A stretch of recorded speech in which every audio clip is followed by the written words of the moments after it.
Hello, friends and members of the Fellowship of Writers. This is my story about Ugly the cat. It's been revised, but I'd like to tell it. This is how it goes.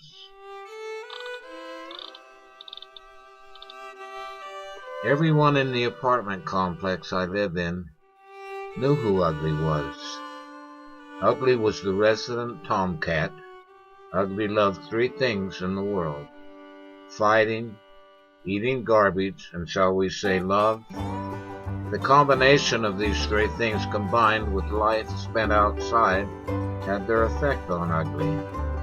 To start with, he had only one eye, and where the other eye should have been was a gaping hole.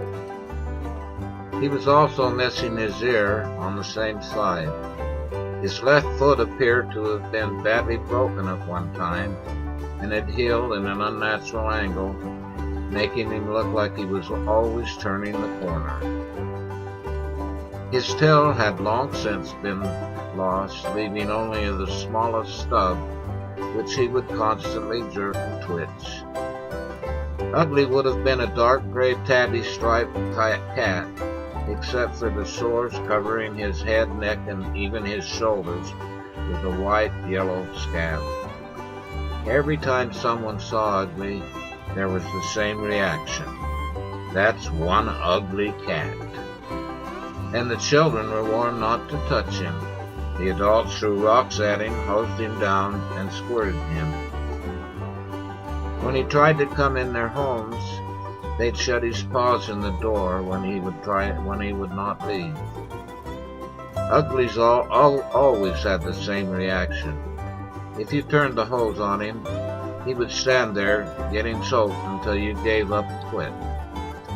If you threw things at him, he would curl his lanky body around your feet in forgiveness. Whenever he spied children, he would come running, meowing frantically, and burying his head against their hands, begging them for their love. If you ever picked him up, he would immediately begin to suckle on your shirt, earrings, or whatever he could find. One day, Ugly shared his love with the neighbors' huskies. They didn't respond kindly, and Ugly was badly mauled. From my apartment, I could hear his screams, and I tried to rush to his aid. But by the time I got where it was apparent Ugly's life was almost at an end. Ugly lay in a wet circle, his back legs and lower back twisted grossly out of shape, a gaping tear in the white stripe of fur that ran down his front.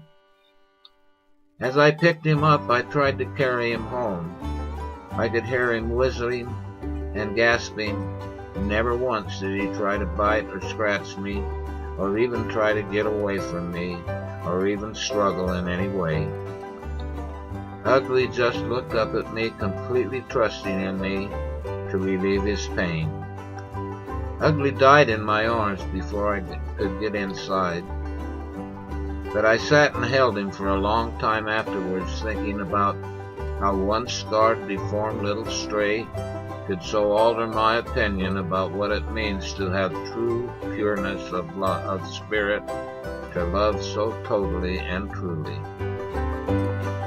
Ugly taught me more about giving compassion than 1,000 book lectures or talk show specials ever could, and for that I will always be thankful.